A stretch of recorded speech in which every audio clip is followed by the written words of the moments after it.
Oh, this episode is brought to you with the support of our backers over at patreon.com/CinemaSwirl. $5 OTP backers get instant access to every episode of Cinema Swill, a monthly exclusive bonus show where Kevin and I review bad movies. And there are currently over 40 episodes available to listen to right now, including The Hobbit and all of the Star Wars prequels, The Room, stuff like that. Plus, this month, in the spirit of summer bonding, we will be doing another Bond film.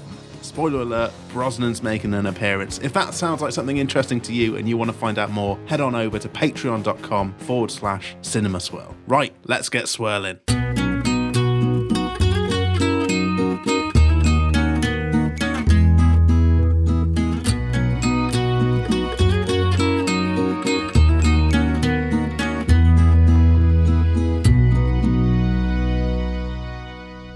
Cinema Swirl! Shaken, not stirred. It's the 93rd episode of Cinema Swirl. Hi, once again, it's me, your old pal, Double OK, Kevin Mahan, joined as I am by my OT Money Peony, it's Sam Ciappellini. Hello, hi. For a minute there during that rhyme, I thought I might have to sort of grab the wheel and stop you from swerving off the road, but turns out you are a competent driver after all. I was a little bit scared there. I don't know if you can see the panic in my face. Yeah, well, it is certainly a cut above the other title, which would have been Diddly Dee. It's episode number 93. Yeah. Which we're all above that at this point, aren't we? In fairness now, at this day and age. We're above it. We're above it. Nice to be here, Kevin. Doing a bit more summer bonding. We are a little bit of summer bonding. We are above it, high in the clouds of beautiful summer bonding. It is a tradition that has fallen upon us. This is our third year now, I believe. And it's great. Every single year has equaled in delight of us remembering, because we always reach a point in June where like, what should we do next month? Oh, I don't know what. Oh, wait a minute. It's only blooming summer bonding. Bit of best of British Bond. Best of British, exactly. Sam, we had another vote of a bevy of Bond, a boatload of Bond, if you will. An absolute bevy of a boatload of Bond, best of British Bond, bloody Bond, mate. We had three brilliant choices. Well, I don't know. You wouldn't know, would you? They were as follows: The Spy Who Loved Me, Thunderball, and The Living Daylights. Three different Bonds, three different actors portraying the character of James Bond. And there was a runaway winner. A runaway, you say? Yes, I've counted the votes, tabulated the numbers, run the sums. Can we just say there's something historic about this vote, isn't it? And not just that it was another opportunity for us to have a political vote about who is a fitting Bond. The Daltonites were absolutely frothing at this one. They were really hoping their man would take it. He's simply not palatable for the listening audience. In the run-up, you'll remember Sean Connery and Roger Moore being like, oh, I agree with Timothy. I agree with Timothy. And during the debates, he was great, but ultimately didn't quite grab the requisite numbers. Now, I'm down for some sort of Bond coalition.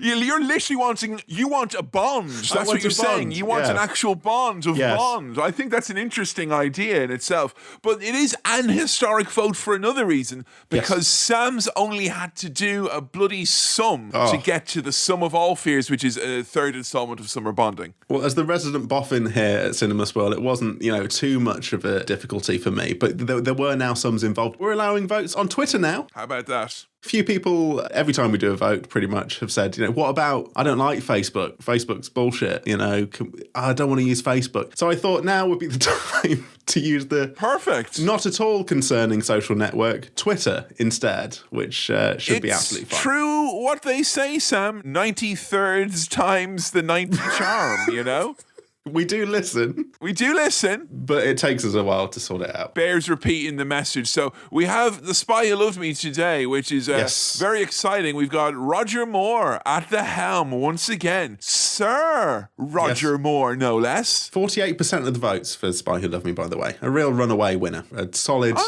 mandate for Roger Moore here. A Moore mandate. And look, I'm with all of you, right? I understand that every year summer bonding goes on, where we have this, and then we have a satellite vote over on the Patreon page with a bad Bond movie to pick from. Every year this goes on, we do go into the fuzzy margins of what is objectively good and objectively bad. But in fairness, Sam, The Spy Who Loved Me is an all-time classic, and I can tell you this, it had it on VHS, which means it's definitely got something going for it. Right. So I don't really know when the water becomes murky and where we don't know what's good or bad. But I just want to keep watching Bond films. So I think any excuse is great. And you know what's great as well? Sam has seen a lot of them Daniel Craig Bonds, and as of this recording, I've still not seen any of the other ones. So that's a whole lineup of reverse swirls. Yeah, and people are saying, can you do a reverse swirl? No, that's not how that show works. But I think because they're all big Bond movies and they're all big deals, we could get away with just making them all be reverse swirls. Yeah. And you know what, Sam? I've rather enjoyed the thrill of telling groups of people that I'm not watching a movie for the sanctity of a podcast, and you must feel like a goddamn god most of the time. Yeah, welcome to my fucking world. Oh, do you want to stick this movie on? Oh, no, I shouldn't. Oh, no. It doesn't make me feel good. Did you see Skyfall is on? I don't care. I can't. I simply cannot do it. I'm sorry, everyone. I can't. No, it's not happening. Well, I'm glad you're getting a little taste of my life for the last, 7 years, maybe? 7 or 8 years? I think it's 8 years, Sam. 8 I think years. we were doing this. It's funny because this podcast does line up nicely with my anniversary with Joe the intern, so it does actually kind of work out quite well. Right. You know, we can work it both out that way. Yeah. Well, congratulations to both me and Joe. for staying with you for this long. You stuck it out, and I admire both of you for that. Now, Sam, I've got a question for you. I want your most speculative answer, please. What is going to go on with the spy who loved me? Well, James Bond, I don't think this is an exaggeration to say, is something of a womanizer. I was wondering if you were going to go with womanizer or ladies' man. Both are applicable. Well, he's a ladies' man. He's a womanizer, and dare I say it, he's a bit of a card. Actually, you know what? I retract that, because a ladies' man, there are still some circles where someone could go, okay, and take that as a positive. But womanizer, that's a verb. There's no good. Oh, right, yeah. Which I feel is probably more appropriate for old Jimmy B. Yeah. Well, anyway, James Bond. He's something of a womanizer, something of a ladies' man, something of a he's a card as well. He's a card. But I could say some stuff about future Bonds. But, right. Oh, you have to be careful, because you might ruin a Bond for me. Okay. Now, whoa! Look at that. You know what? I'm enjoying this now. There's a level of high-octane drama with this recording that I think is very fitting for Bond. That's not with any of the other movie episodes that we're ever going to be doing. I'm walking on eggshells here. Can James Bond, the womanizer, succumb to love? I don't know if it's possible, and I'm curious to find out. The Spy Who Loved Me, I mean, that spy must be James Bond, and this title is coming from, presumably, a woman. Oh, I thought you were about to say, like, this is James Bond looking at himself naked in the mirror going, fucking yeah! Like, the dude proper loves himself, you know? It could be, a sort of autobiographical title. The Spy Who Loved Me, I am that spy, I love me, I'm James Bond. It could be his, like, Alan Partridge style bouncing back autobiography. The Spy Who Loved Me, brackets, it was me, how I learned to love myself, the troubled spy, James Bond. Well, that would be quite a nice, positive message, I suppose. Love yourself. Which is good. Have you got a year of release? Do you think you can kind of glean any Bond info from when this movie is coming out? When the womanizer was quite apparent. It's Roger Moore. Now, we've watched Live and Let Die. We did, and we had a good time. That was the first Roger Moore one. I think this is mid-Roger Moore. Mid-Moore. Mid-Moore. And look, I don't care what anyone says, mid-Moore, it matters, yeah? Okay, yeah. Mid-Moore matters. Mid-Moore matters. Yes. Late 70s? Early 80s, perhaps? For a bit of more. And can you think with eras you can ascribe anything to Bond, like it's the 70s and there's ladies and Bond, so therefore? I'm just thinking the late 70s. I would love punk Bond, but I don't think it's going to happen. Kind of Johnny Rotten type Bond figure. Oh, I don't know. Bell-bottom Bond, Are we going to get that? I hope so. Because Live and Let Die was, I feel like, was a bit of a departure from your typical Bond, Bond fare. It's kind of different. In so much as James Bond met a black person. well, yeah, but I mean...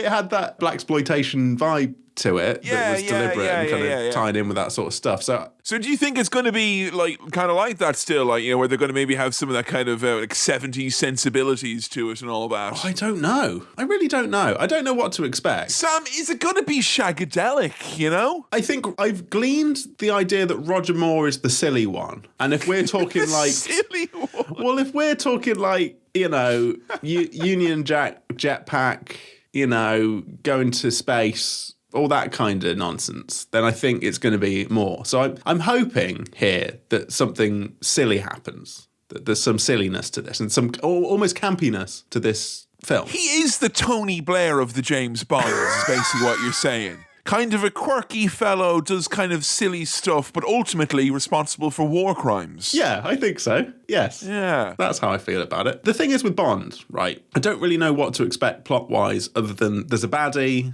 there's a Bond girl, and him doing some spying. But other than that, there's nothing I can get from the title. I do know, right, I've seen some Alan Partridge stuff going on in the comments. I was wondering, because you and I have just seen Alan Partridge live, yes, and one of us bought the program, and that person warned the other not to buy the program. Yes, and thank you very much for that, Sam. I really appreciate the heads up. I was going to say we won't say who's who, but you're welcome. Good show, pretty good. So I am a Partridge fan, but I've got to confess, I've not seen every episode of every Partridge thing, and I think I've missed out on whatever the James Bond thing was. Okay, because there's an episode that centres around Alan wanting to watch all the Bond movies on a bank holiday, which even in the late 90s seemed like an insurmountable feat. Yeah.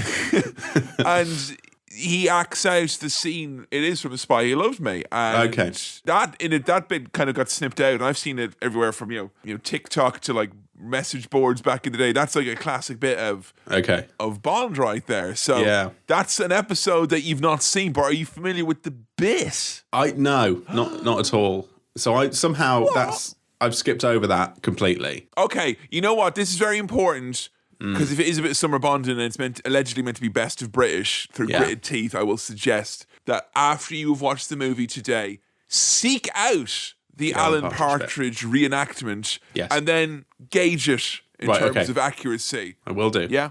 Yeah. Okay, good. I feel embarrassed admitting that because, I want to seem like a cool person who's real plugged into comedy and stuff, but I've missed some episodes here and there, Well, in fairness, Sam, that's from the season that Steve Coogan admitted under slight duress in an interview was a bit big in terms of its comedy, which is that's fucking self-flagellation if there ever was any right there. Yeah. Speaking of a bit big, what's that big old mailbag I see rolling around the line?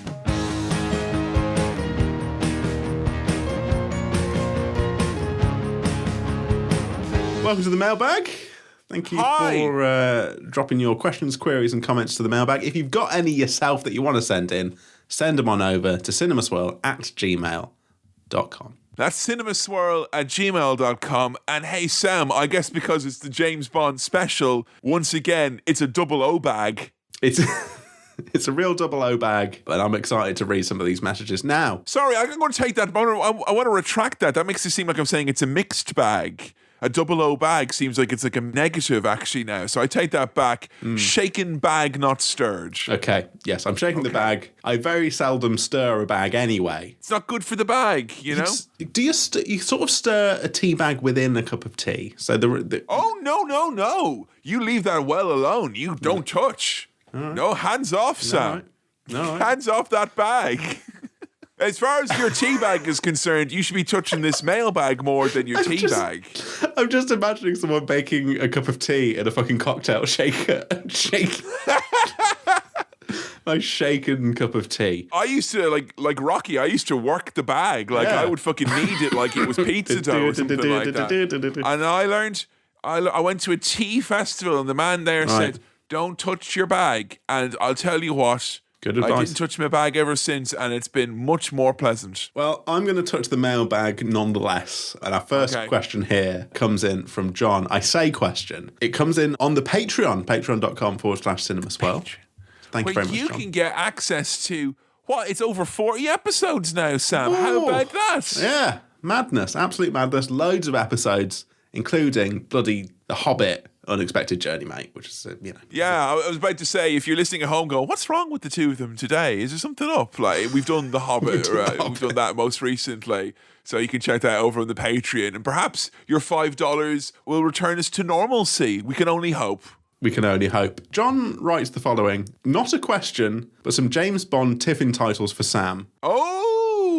I tell you what, John has really done the business here because I'm just going to read them all. I've done the business or done the biscuits, Sam, by the sounds of things. These are all Tiffin. He's done the biscuits.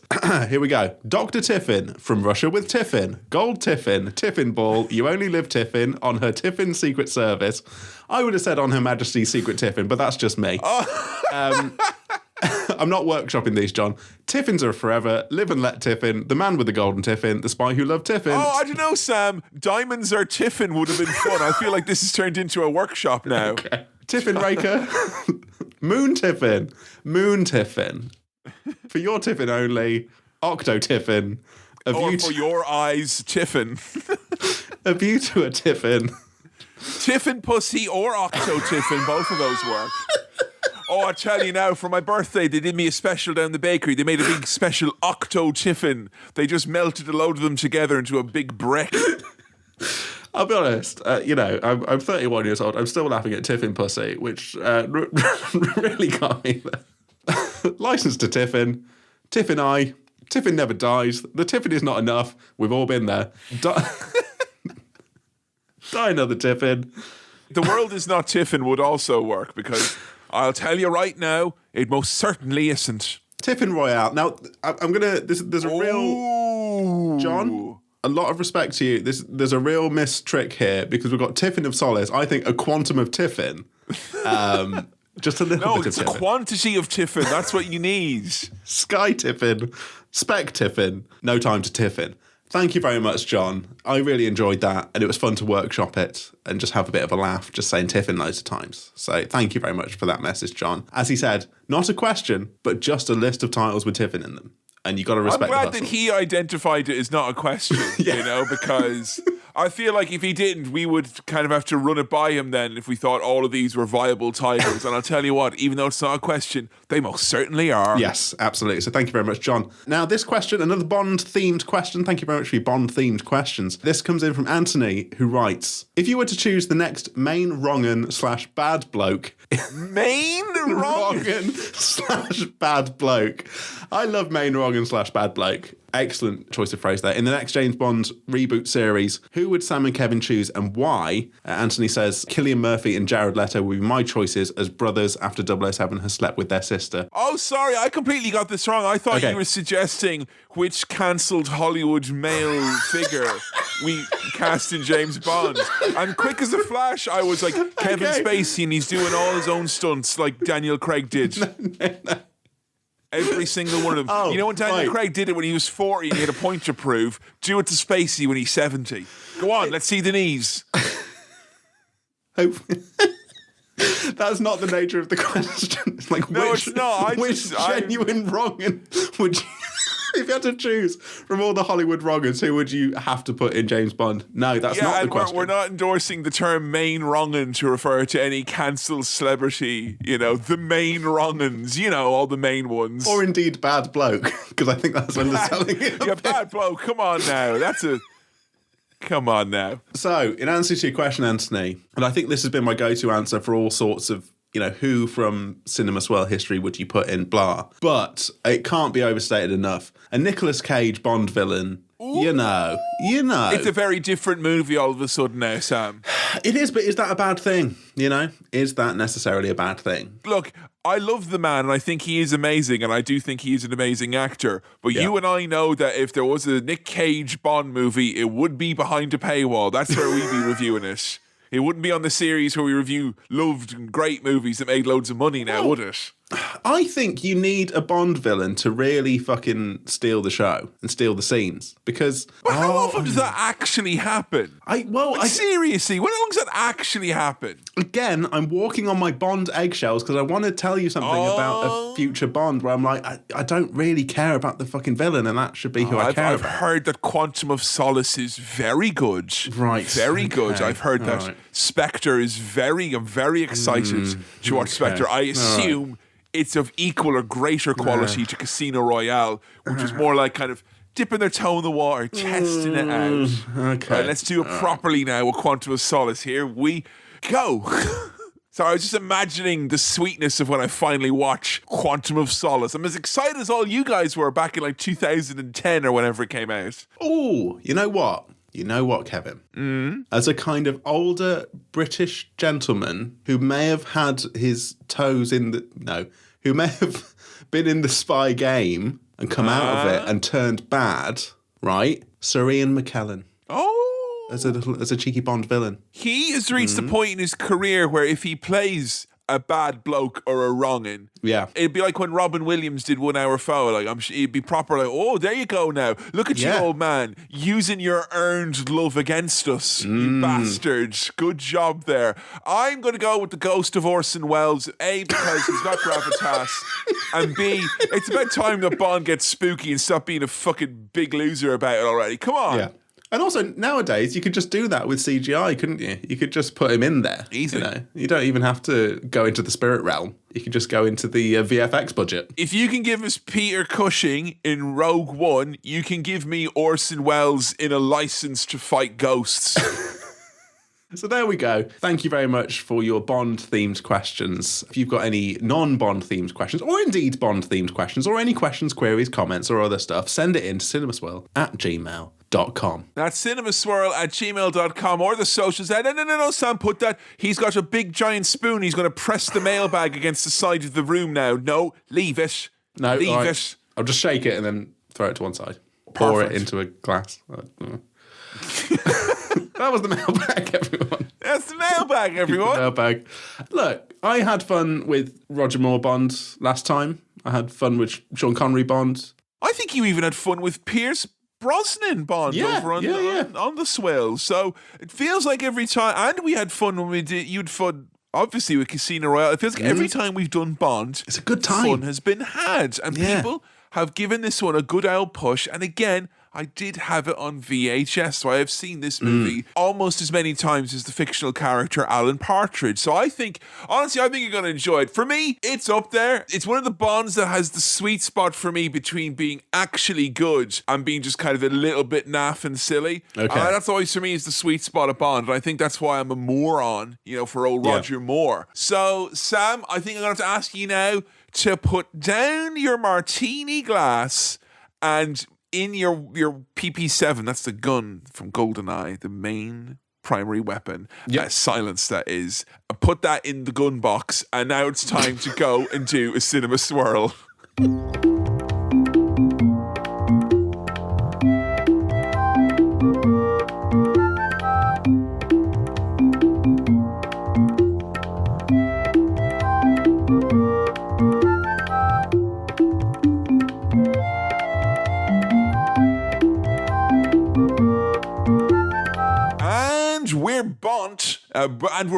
We're back. Hey, Sam, initial gut reaction to The Spy Who Loved Ye. We're playing for England. Oh. We're going to Wembley. Gonna score another fucking goal. I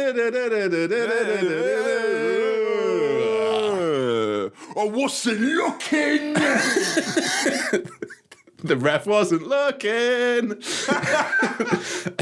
That was a corner. Okay, now I will be the first to admit, Sam, much as I love the musical initial gut reaction, you need an actual indicator. IGR. I think the thing about that, if as an IGR, it's not much of what we refer to in the business as an indicator. No. Because it could be that you had such a wailing time, you've been possessed by the spirit of song. Yeah. Or it could be that you were so bloomin' bored, you were writing music in your spare time. Well, okay. You know what? Ask me again. I feel dirty saying initial. You know what? I'm going to go truthfully. Sam, subsequent gut reaction to The Spy Who Loved Me. Yeah. All right. Yeah. You were correct when you anticipated that James Bond would be involved with a lady. Although maybe it's just the fact that you and I have done a couple of Bond movies now in the past year or so. So I've got Bond on the forebrain, but it really did not necessarily mean that Bond was doing anything exceptionally different in this particular installment. And that might play into my kind of, yeah. It's, not to bury the lead, it's Bond, isn't it? It's just, it's Bond.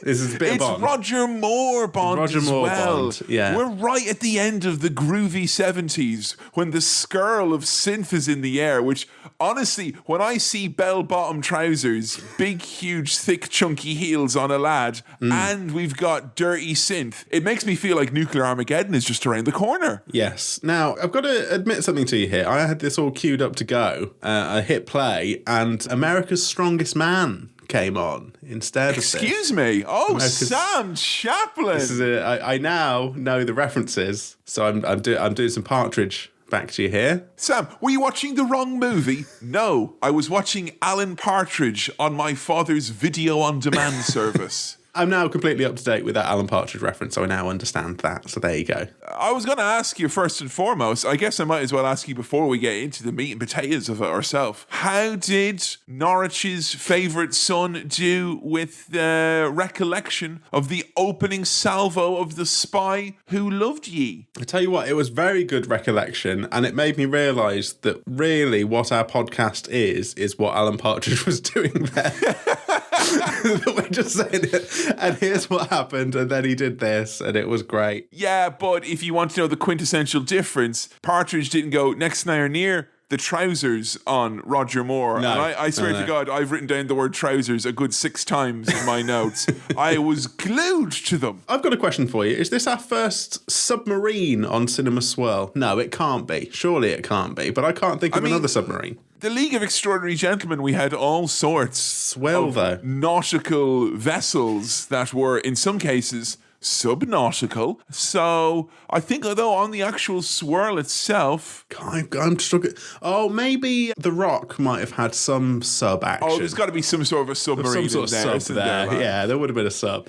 Yeah. You know what? I'm sorry though if we're mistaken on that. It just could be because Sean Connery in that movie really does give off the air of a submarine commander with that. you know what I mean, with the beard and the hair and all that, Yeah. Tell you what I love about submarines, and we go straight in here. I love when the inside of a submarine goes all red when something's wrong. When the lighting just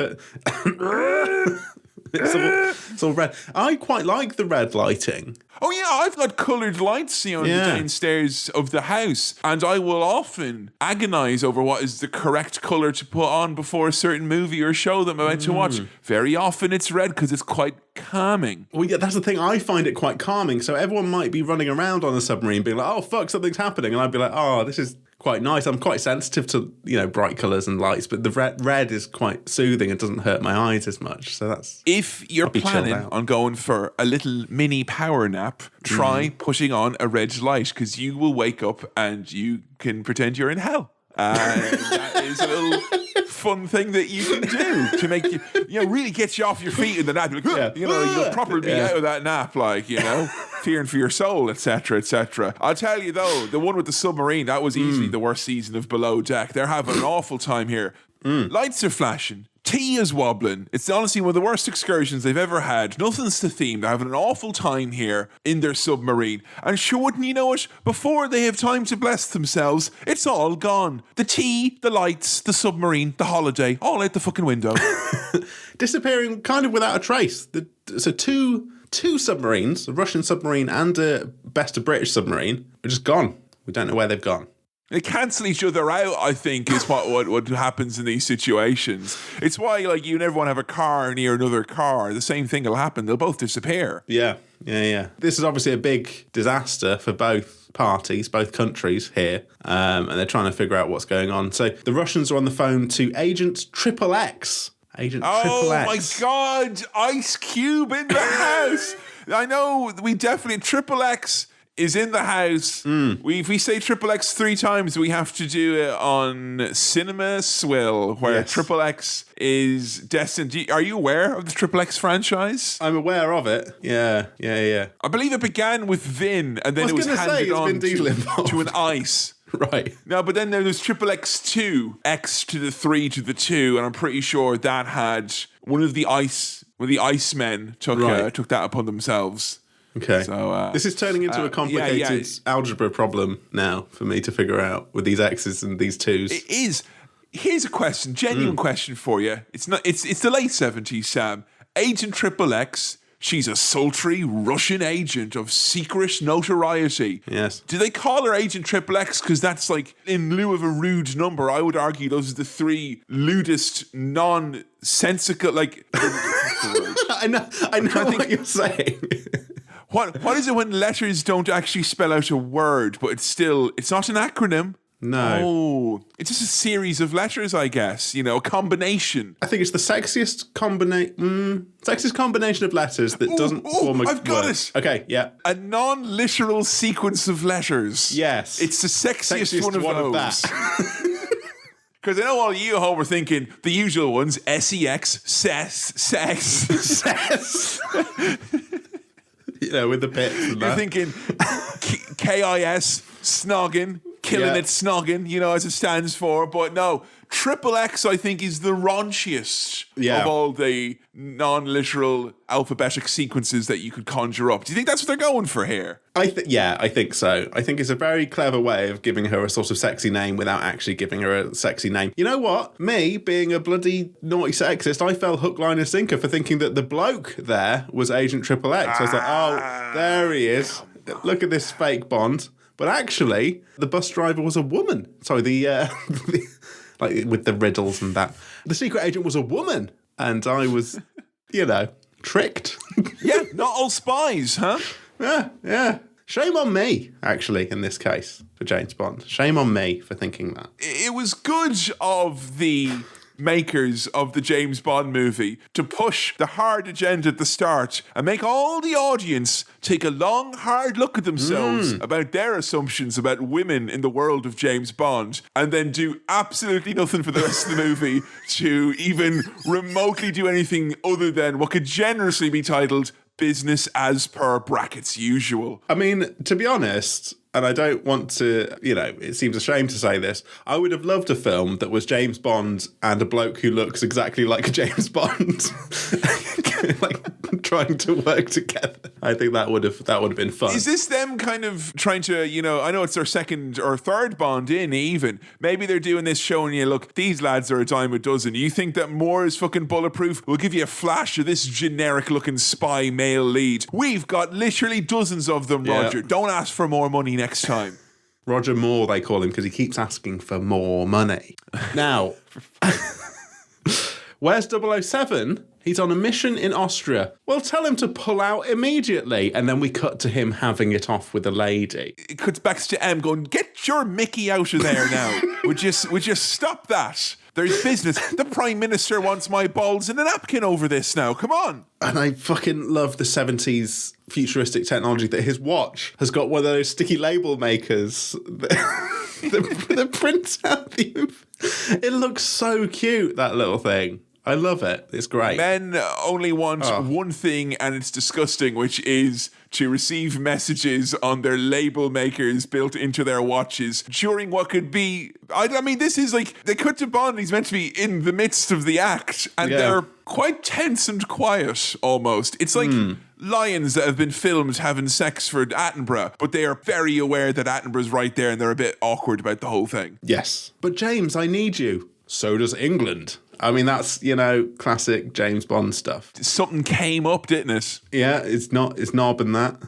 It's Willie. Yeah. Willies and stuff. There you go. Now, this funky, synthy, wonderful James Bond theme remix here when he starts skiing. Oh my God, the whole goddamn thing, son. This has got to be an old-timer, isn't it? This sequence is incredible. Oh my, it's funky disco ski music. And we've got just enough synth in there. It's where someone was warbling away on a loosely strung guitar and someone's like, whoa, I'm putting you out of business. We've got a machine that does that now. It's called the synthesizer. Get out of here, you loose string bastard. And you've just got this... Honestly, we're one or two steps away from it being full-on Red Hot Chili Peppers at points. And also using the synth earlier in the movie to denote the sense of being underwater. That's a power move right there from the musicians. They've absolutely got a new synthesizer and they're playing with it, and I respect it a lot. James Bond, Roger Moore skiing against a kind of fake projected backdrop. It's funny, it's campy, it's stupid, and I absolutely loved it. It was incredible. Oh, it's very fitting that you watched The Partridge beforehand, because there's a lot of this kind of cheesiness to this Bond, particularly. It's a difficult task to argue that Roger Moore is as effortlessly cool. I'm talking about, we're getting rid of all the usual problematic Bond stuff where it's like a lady, stuff like that. All that is out. We're leaving that aside, and just kind of the idealized Bonds that we're viewing in our head. It's very hard to put him over as being very straight up cool, but he's probably the silliest Bond. And there's a lot of joy when he starts skiing and he goes off a little bit and it goes,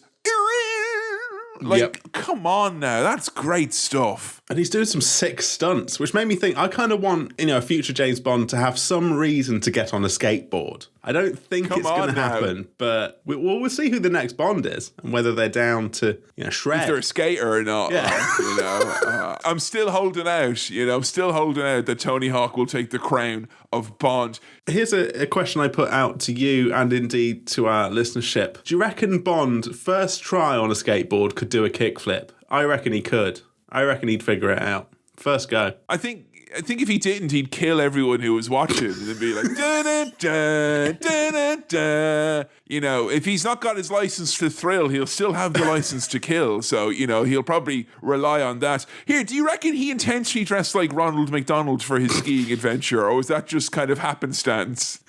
#ad, #spot. It's all connected, trying to get people to eat burgers. I think that's just happenstance, but it was very funny. And as was him going over a cliff. But also, he kills some lads, by the way, who are after him. Oh, yeah, there's these nasty bastards in piped jumpsuits. Yes, with the lemon piping. Do you think him shooting a gun, anyone shooting a gun while skiing, that seems like it'd be very difficult. Now, I've never skied, but I imagine it's a game of balance. And the big kapow, I'm imagining you have some sort of a hellacious pivot to counteract that natural blowback. Oh, yeah. It's going to throw off your balance, isn't it? It's going to move you around physically. Snowboarders, no problem with that, though. They can handle anything, really. They're really cool that way. Isn't that one of the Olympic things? Have I made this up, that there's some sort of discipline where you have to ski and then shoot stuff? Is that a thing? What? I'm sure there's some. Right, I'm not making this up. I think there is something where some of it is cross-country skiing, and then you have to do some shooting, and then I don't know. Oh, right, sorry. So you're talking about an event that in itself comprises many events. You're not telling me that, fucking ski target practice is actually an event on its own. It's not simultaneous, but it is part of the same event that has little bits in it. It's sort of Olympic tapas. They have those things where there's little bits, and you get to just pick at different ones. And then at the end, everyone blows up their parachute and has their country on it, except for Russia, which has got a plain white parachute that it goes down on, a blank one that's not allowed to have it anymore. Oh man, he jumped off that mountain like it was Breath of the Wild. That was fantastic. He did. Big proper go on it. Similarly, looked like a lot of fun. And I wish Link could have a little Union Jack glider that he could use. You could get that as DLC for Breath of the Wild. Or a mod. Probably a mod. For King and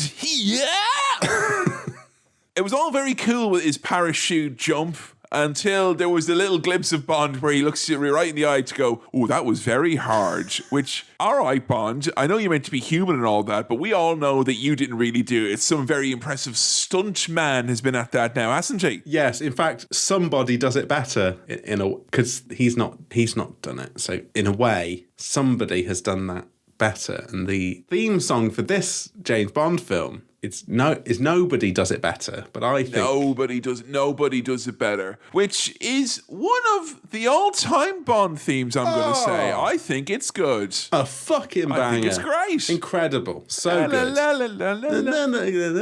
One problem with it, they don't use it as much as they use, well, at least it seemed in my viewing this time, they didn't use it as much as they use, say, the Live and Let Die theme. I felt that they used a lot of that throughout. They used it a fair a lot bit, of bits in it. But they didn't, Live and Let Die, they just fucking went for it and just threw it in everywhere they could. Did it.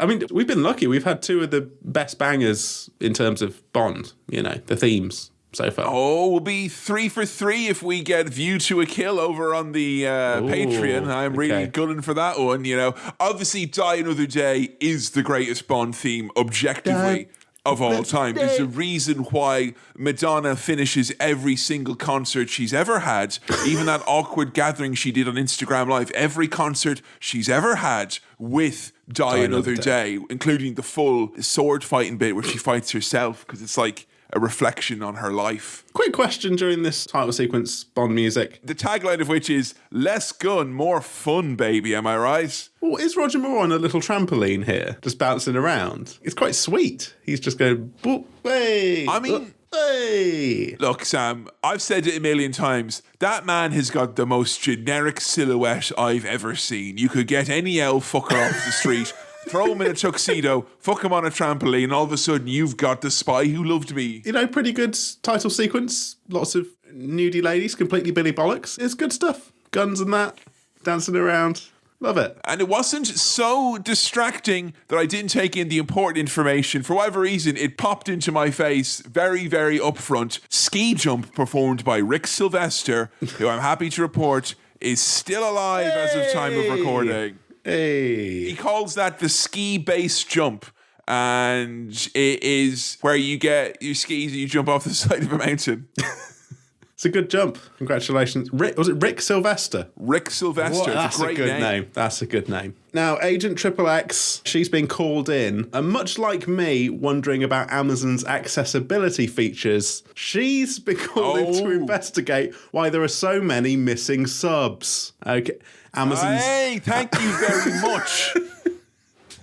Amazon Someone has to say it. Has a real bad record as far as I'm concerned with subtitle availability on stuff that's on their Prime Video service. I'm going to say it. Netflix, comparatively, really good. I can't speak for, anyone who actually needs the accessibility features, but from what I can see, Amazon is not pulling their weight here, and it's pretty poor. Well, I always felt if I get outraged about subtitles and I don't need them, yes. I want them. I can only imagine how frustrating it is if you actually fucking need them. Yes. But yeah, sorry, I brought that up for the sake of a silly pun about subs, but it is a valid point. It's a valid point. Unfortunately, Agent Triple X, she may be a glamorous Bond girl, but she cannot rock the poo brown outfit of the cold-hearted Soviet Union. It makes her look like an Easter bunny that has been left on the windowsill. It is not a good look at all. No, and she's had the terrible news that her boyfriend, that generic Bond-looking bloke, he was killed by the real generic Bond-looking bloke, James Bond. What? Oh, well, she doesn't know it was Bond, but she knows he's killed. All right, we got another one for the rolling dock of the funeral right now. If I die, but I've been killed by some fucker who looks just like me, cancel everything and really get to the bottom of it. Right, okay. That's way more important than my funeral. I can't be having that now. No. My look, my life, no. And hey, Q's here. I don't think Q was in Live and Let Die at all. I think he was mentioned. Yeah, but I don't think he turned up, so I'm very happy to see Q here. Very happy to see Q, which means we're getting even closer to seeing everyone's favourite character, which is everyone's favourite character in the James Bond universe. Here, they call him Commander Bond. What the fuck happened? Did I miss a meeting? Has something happened in the intervening films where he's gone from Agent Bond to Commander Bond? It sounds like he should have a whole army of agents at his disposal. Well, maybe he did in the previous film. I don't know. But happy that Q's here, and he's trying to explain to us how the Russians have been able to track... or someone's been able to track the submarines. He's got a naughty printout, a sort of piece of acetate that he just puts over a map. Naughty. Well, not one of those naughty printouts, but he just puts some acetate over a map, and they're like, oh God! And it means that someone's got a special tracker that can heat track a submarine, and the plans are in Egypt, and someone's trying to sell them. Bad news. Bad news. Q's got bad news. And you know it's bad news when it makes the unshakable Defense Secretary Mr. Frederick Gray quiver in his boots. But that's what we're seeing here. Such is the shocking nature of this acetate. Let me tell you, Sam, I want all my maps to be LED maps. I don't know what it is that Star Wars and Bond movies put this forward as a viable technology where everything is done kind of on a glass laminate surface with very bright neon lights to depict all of the lines. Maybe in some air traffic control rooms they get this, but I want it day to day. You know what? I don't even know if air traffic control rooms look how we expect them to nowadays. They're probably all on fucking iPads. You know, you've got an idea in your head of how it looks. It probably doesn't look like that. Probably looks too But look, modern. everyone right now, get the mental image in your head of an air traffic controller's room. And I bet you're thinking of a movie from the 70s where that was commonplace. Most days, you won't be seeing air traffic controllers. Hardly. I bet the job doesn't even exist anymore. They're all doing it from home. Sad state of affairs. We cut to an exceptionally important man who's got a big fucking briefcase of hard dosh, and he's paying the boffins, the so-called experts, for their proprietary technology that was just alluded to at the acetate. Yes, he's made an acquisition of these lads' great ideas, their new project, and he's like, okay, lads, that concludes our business. Here's 10 million each. Off you go. They give you just enough of an air of fucking nerds. They're like, oh, you bastards, you know? Even though they're very distinguished, refined-looking gentlemen, they give it a little kind of a duh look. You fucking arseholes, you nerds, getting that money, you don't deserve it. But this naughty villain bloke is like, sorry, lads, I hate to break this to you, but someone has leaked these plans. You know, the information's out there. That's dinner ruined now. Someone's trying to sell them, and he sends his assistant lady out of the room into the elevator, but it turns out he's plunging her into a shark tank. And I'm not talking Mark Cuban, I'm talking a deadly shark. And the air on a G-string plays, and it's all very nice and kind of almost, it's an interesting juxtaposition of the music here when she's getting killed by a shark. That shark goes crotch first for that lady. Yeah. Like, he's nuzzled straight in there straight away, alarmingly fast, I would say. But it sort of makes being killed by a shark underwater look like a beautiful dance, which I quite enjoyed the weird juxtaposition of that. No, sorry, you're not seducing me to the dark side of thinking that it's a good death. I hope that you get drowned as you're being eaten alive by a shark. I feel like you were glamorizing it. As I was saying it, more and more I was like, oh, I sound like a perverted villain and this is not good. You do. Yeah. You do. Yeah. Just imagine it now, like, oh, Kevin has been killed. Oh, has he? How did he go? Well, he went very quietly while being eaten crotch first by a shark while nice classical music played. Oh, well, that, you know, I know it's never easy, but if you're going to go, it's how he would have wanted to go. Pretty good way to go. It's what he would have wanted to, as explicitly stated on his popular podcast, Cinema Swirl. Now, Sam, I had to admire the gumption of our villain to not have the passage into the shark tank be at the dinner table. No, over there, in that little room over there. You have to go into the little you got to think he's not thinking that's an ideal situation. That's not what he originally asked the contractor for. No, he came to them with that idea. There's a compromise there, yeah. Sorry, mate, that's not going to work for this space. It's not feasible. Also, this is proper James Bond shit. This guy's in an underwater lair that can come up to the surface. But in my notes, I made a spelling error and I just referred to an underwater liar, which is Go back to your base, you underwater liar. Not only did he kill that woman, but he didn't tell the truth about it, and that is naughty. That was the real villainy right there. I described his base as aquatic wild, wild, wild west, or wet, wild, wild west. It was soggy wild, wild west, and I loved every bit of this. This is James Bond. This is what you want from James Bond. You want underwater lairs. And this isn't just like, because in Live and Let Die, we had a lot of silliness, but that felt like, this is just like kind of Hollywood 70s silliness, like kind of the over-the-top car chase, the kind of blaxploitation vibe to it, the silly trousers, etc. Yeah. But this is like the movie I feel like they looked to almost the most when they were doing Austin Powers, because you've got the big silly base, you've got the silly villain, obviously, you've got proper fucking henchmen, and we all know Jaws. We'll get into him now in a second. All right, yeah. I want to talk about the thick, Kemp-like henchman Shandor. That guy should have been a character on GoldenEye. Why wasn't he? I love this guy, and I've got more to say about him. He's in 4:3. What an aspect ratio of a man he is.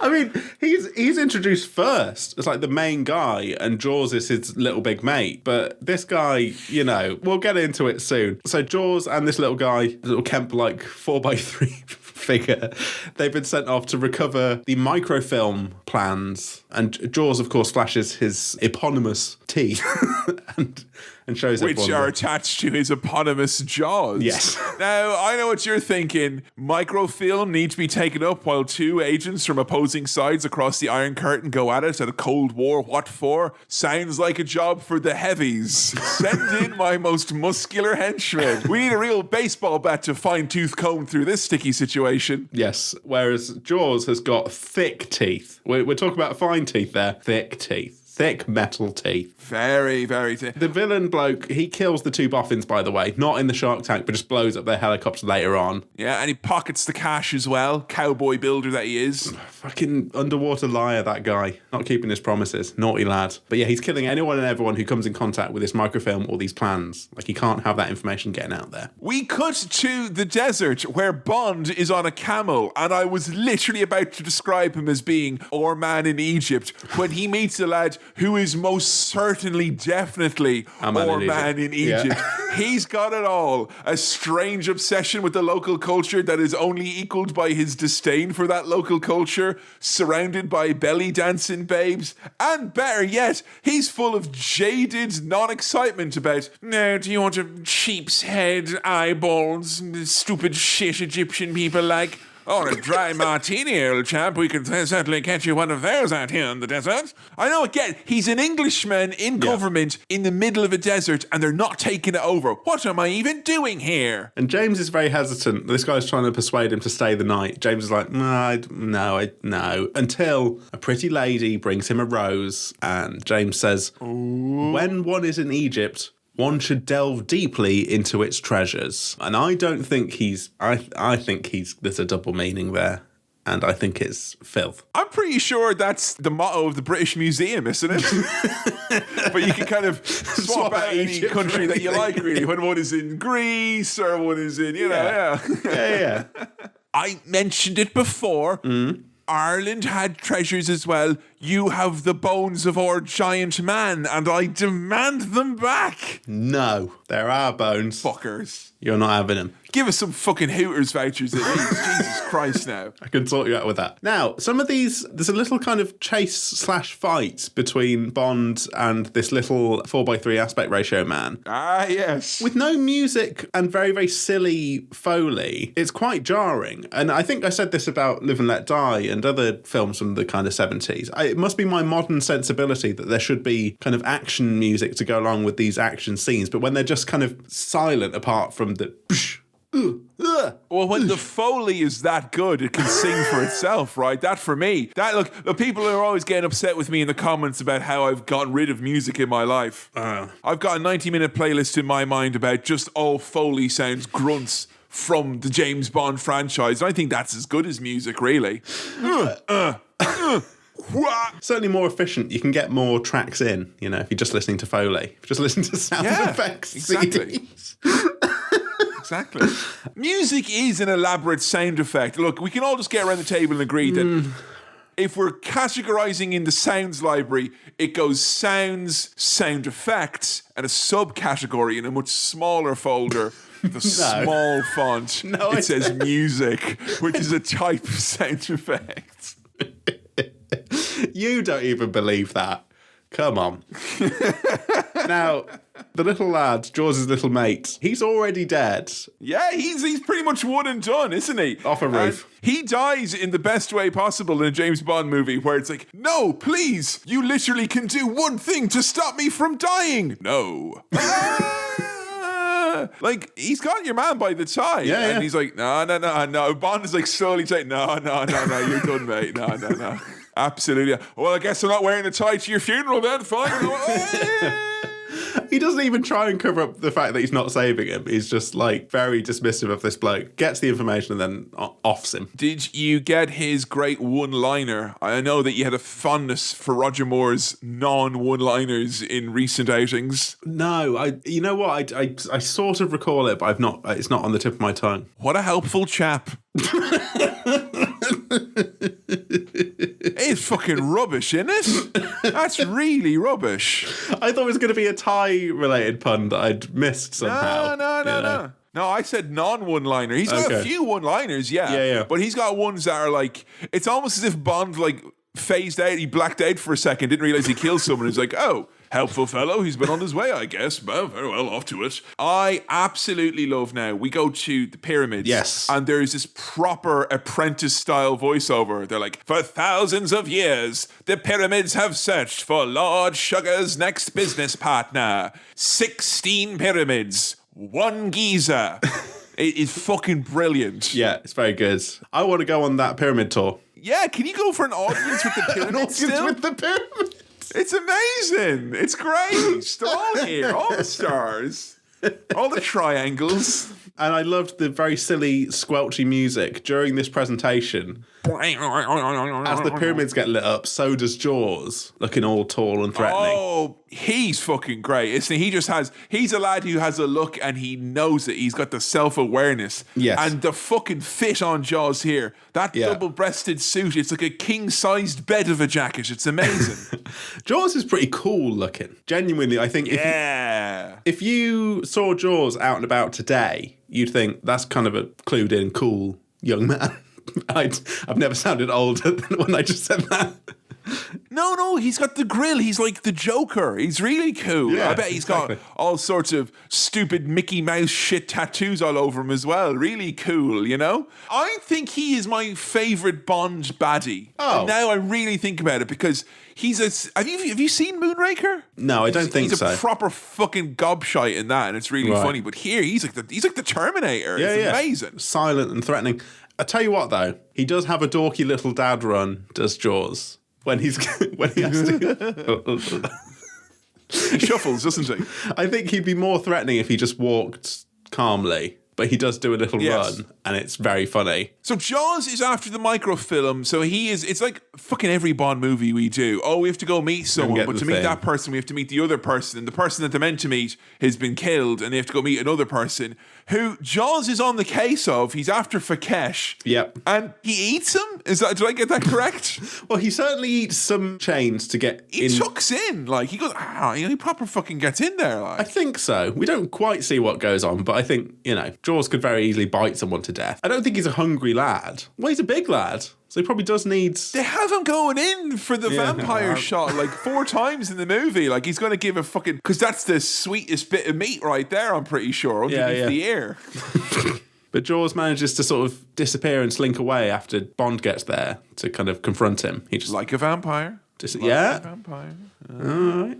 It's an interesting theory. Jaws is a vampire. It is an interesting... terrible theory that I have. And he's got the metal teeth to cover up his vampire teeth so that no one suspects that he's a fucking vampire. It works. Oh my God, my vampire friends, get on this. Safety is within spitting distance. Yeah. So we have 007 coming face to face with Agent 00XXX. That's 5 numbers that they've got in there. Yes. And they're like kind of going on a bit of an odyssey across Egypt here. They end up in the Majorba Club? The Majorba? Yeah. The Majorba Club. And she knows all about him. She's gotten the file. And she's like, well, who am I then, sweetheart? And she's like, you're James Bond. And when you're not murdering people, your wife is dead. And he's like, all right, that's quite enough character development for today. Just close all those wiki tabs. We don't talk about that in the Roger Moore movies. Shut up. It's been fun times and bell-bottom trousers. Stop mentioning my dead wife. Why do I have to keep saying this? I mentioned it at the start on my preference sheet. Don't mention my dead wife. I'm James Bond. Stop talking about it. Leave it out, yeah? I'm James Bond. Leave it out. They know each other's drinks preferences as well. They know everything about each other. And they're here to meet Max Alba, who's the owner of this club, who is the one with the plans for sale. And he's another kind of, who will start the bidding? Or here's the little microfilm, off you go. There's always shady men in hats looking to make money in the world of James Bond when they go to far-flung countries. They're basically like, they're playing an MMO and they're in the lobby for the same quest. It's like, they're queuing up to face the dragon. They have to wait till the other person's done, because it's not really built for both them to be super spying at the same time. Let me tell you, the informant isn't going to last long against Jaws. No. That's right, baby. You've been jawed. There's a camera right there. I love that, there's a little bloke comes over saying, oh, Mr. Albert, there's a call for you. It's Jaws here to kill you. So he goes into a little phone box. Well, it's a phone box that's got, the that's kind of see-through and open, and you can kind of see what's going on in it. No privacy. Jaws is in there. This guy does an incredible kind of upwards oh no face, a kind of like he, and we cut to it like 3 times. He is 7 foot. The guy who plays him, he's a legitimate 7-footer, big long boy. They took advantage of that height. I did like the idea of Jaws sitting and waiting and listening to all the flirting going on between Bond and 00X. I thought that was very funny. He would have had to hang out for a bit. James Bond's very tactful and respectful when people die, because when he discovers the body of this Max Alba bloke, he just pops an out of order sign on his corpse, which I thought was like, that's this horrible. one's not working anymore. Well, think what will happen to the establishment. One of the workers has died. How am I to get my martini now? Very funny. So, right, the plans are missing. They know it's Jaws. Him and Triple X sneak into Jaws' van, and now in the van with Jaws, on the way to some Egyptian I would call statues. this a Jaws mobile. I feel that is only fair. Yeah. It's a Jaws mobile. I think so. I tell you what, they want that microfilm. I'm sure I've made this analogy before. It's truly the mini disc of its day, isn't it? The microfilm. Like those adopters, they really believe that it's a format that was viable and mourn its loss. I think microfilm was probably still used more than mini discs are used. I think there's still loads of microfilm hanging out. Well, it's probably all been digitally converted by now, hasn't it? But I reckon there's still some microfilm out there. You'd be hard pressed to find a mini disc. Probably all WMAs now, aren't they? All right, I love the fact that this Bond movie, it's clearly like, the location supervisors went out and found a load of great places, and the camera folks are really jazzed to get all these great angles. There's all these temples and shots of them in the desert. But like 007 and 00X walking around, and she's in like kind of this fancy poly ball gown, and he's in this ridiculous flared jumpsuit. Like he's, the most ridiculous over-the-top hippie at a wedding that you've ever fucking seen. I think it might even be slightly velour. And just seeing them walking around a temple with their gun wearing like fucking, high society gear, it was just a great look. It was fantastic. It's a cracking time. It is. I like to see Bond do that kind of a walk and look around Nottingham dressed in the same gear. Yeah, I mean, that's pretty standard fare in Nottingham, mate. We all still dress like that. All dressed up in your tuxedos and your dickies and your tailcoats and all that. On the way to Hooters for a nice evening out. Now, there's a little scuffle with Jaws here between Bond, Triple X and Jaws. Oh, and but Jaws is immune to judo. What happened here? Yeah, Triple X does manage to retrieve the microfilm but he kicks her gun away, I think. I'm trying to remember the dynamics of this. She pulls a gun on him, and when she has the gun pulled on him, from the perspective they do it, it's like she's going to shoot him right in the dick because he's so tall, and like that is obviously something that Jaws should have factored in when he was doing his risk assessment. In the James Bond universe, I think this is true of GoldenEye, it's probably not. You can't aim up and down, you just have to aim sort of forward or left and right. So she's stuck at that point. She can't aim up, and if it's Jaws, you're going to hit him right in the Mickey. There is no y-axis, you big idiot, but he may be immune to being shot anywhere above the crotch, and he may be immune to judo, but we all know Jaws' weakness, us real Bond heads. It's debris. He fucking hates that. It is the absolute worst. And falling on me. It's really sharp and stingy, that debris. It's really quite slapstick, Jaws' predicament here. He has a big he's club a silly booger that he's going to hit James with, and it ends up knocking loads of scaffolding and debris onto him. James Bond's little quip of, Egyptian builders. I mean, that's... Steady on. That's not anything, is it? It's not. No, it's the fucking racist. That's all. Yeah. It's just a racist. That's all it is. It's ridiculous. You know what? You mentioned here that Jaws being a bit silly and a bit slapstick. He's a galoot here when he's selling for his debris. And obviously, in Moonraker, he is completely played up for comedy. I think that he is the perfect cross-section between the Terminator and Mr. Bean. How about that? I think you've hit the nail on the head there. That's a very good analogy. I think it may be, like... Yeah. Like, I think both Rowan Atkinson and Arnold Schwarzenegger owe a small debt of gratitude to Jaws, and I think it's only fair. If the Terminator and Mr. Bean got into the thing from, the machine from The Fly, that Jaws would walk out. And that's what you'd end up with. And that's basically, as well, folks, that's Sam ruling out us doing The Fly for Spooky Swirl next year, just there. Just casually slid that in there. Like. I know some stuff, I hadn't seen it. James, I know it's the 70s, I know it's a James Bond film, I know what James Bond is like. Uh-oh. But holy shit. he comes across as absolutely fucking insufferable in this van as Triple X is trying to start the van and get away from Jaws, who is ripping the van apart and about to kill them. And he's just there like, that's reverse. You need to go for... Car trouble, yeah. Would you like me to drive? Oh, women drive it. I mean, fucking hell, James. Like... He goes women drivers, and, like, he does it, like...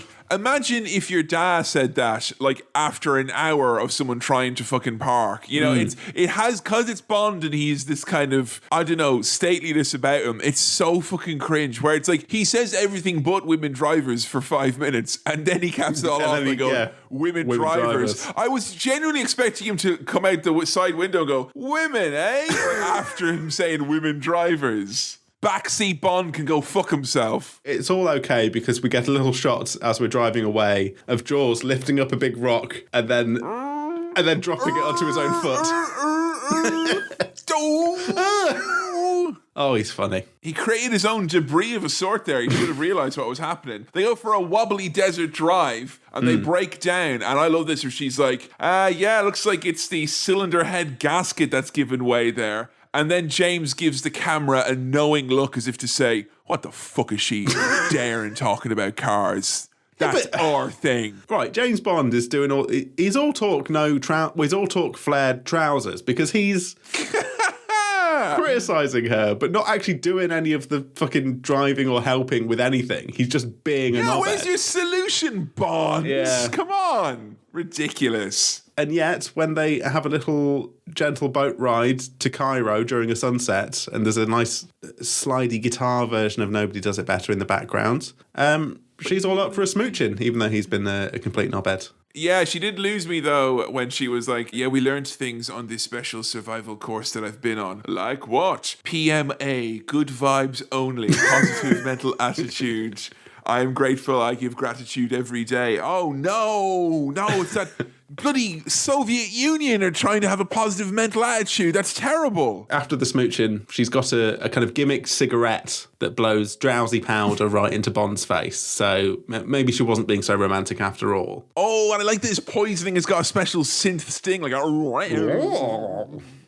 Fucking great. It's got to be awkward for the boatman, though, watching, like, you know, imagine people in the back of your cab having an argument. That's got to be awkward. But, like, if in the back of your boat, someone's poisoning someone with a blow dart, Jesus, he's pulling, all right, take it outside now, come on now, get out of here.